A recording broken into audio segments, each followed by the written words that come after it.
Brand reputation की बात करते हैं तो सोलिस ग्लोबली टियर 1 का ब्रांड है। जब एमपीपीटी डिजाइन की बात की जाए तो सोलिस 2 एमपीपीटी 4 स्ट्रिंग को सपोर्ट करता है।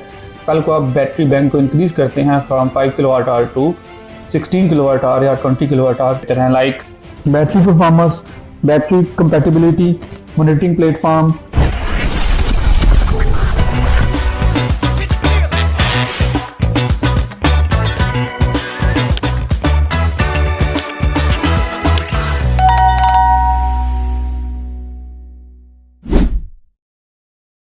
Hello everyone, welcome to engineer Mohammad Zahid YouTube channel and welcome to the world of solar energy.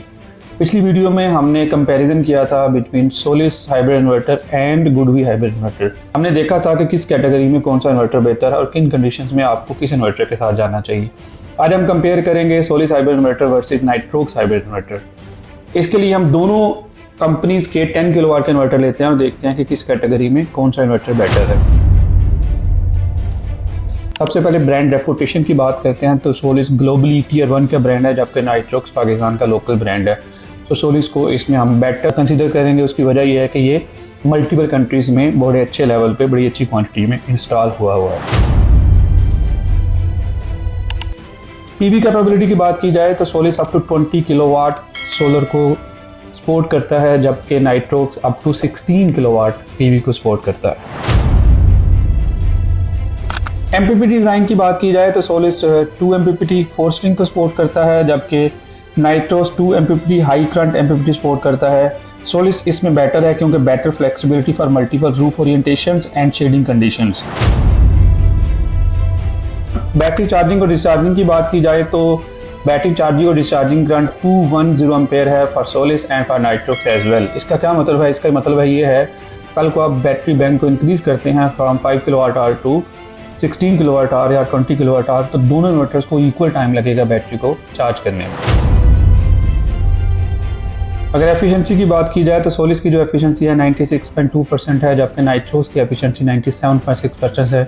So on paper Solis से नाइट्रोक्स बेटर है जब हम एफिशिएंसी की बात करते हैं।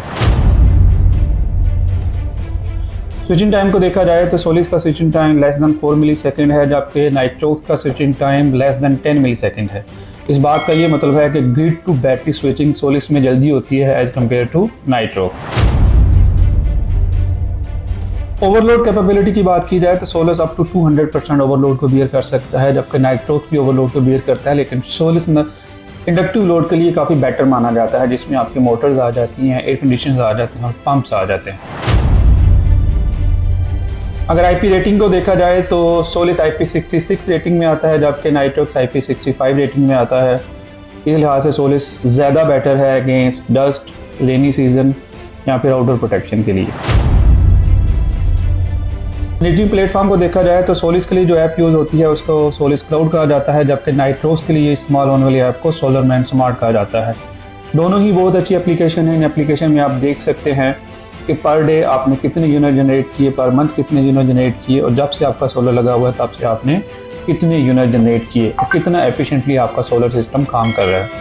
अब ये चेक कर सकते हैं कि आपके सिस्टम में अगर कोई एरर आया तो वो भी आप एप्लीकेशन से चेक कर सकते हैं। प्लस अगर आपने कोई सेटिंग करनी है, बैटरी की सेटिंग करनी है कि कितने % पे जाके वो वापडा पे शिफ्ट कर दे या जनरेटर पे शिफ्ट कर दे या कोई भी वो सेटिंग आपने करनी है, तो वो आप सिस्टम पे जाए बिना रिमोटली किसी भी कंट्री से, किसी भी सिटी से आराम से बैठकर एप्लीकेशन से आप कर सकते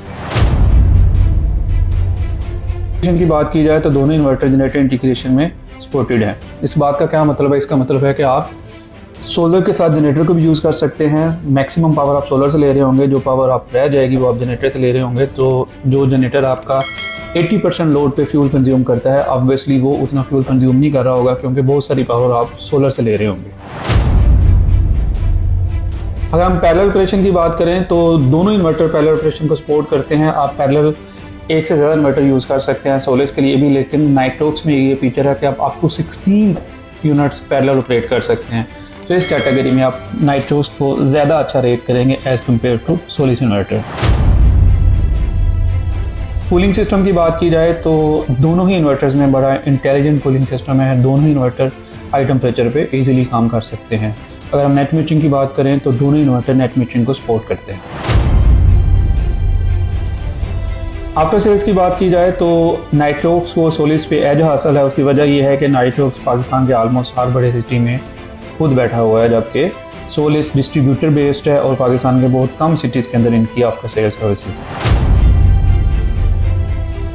वैल्यू फॉर मनी की बात की जाए तो सोलिस सस्ता है as compared to Nitrox. Nitrox Solis से महंगा इन्वर्टर है।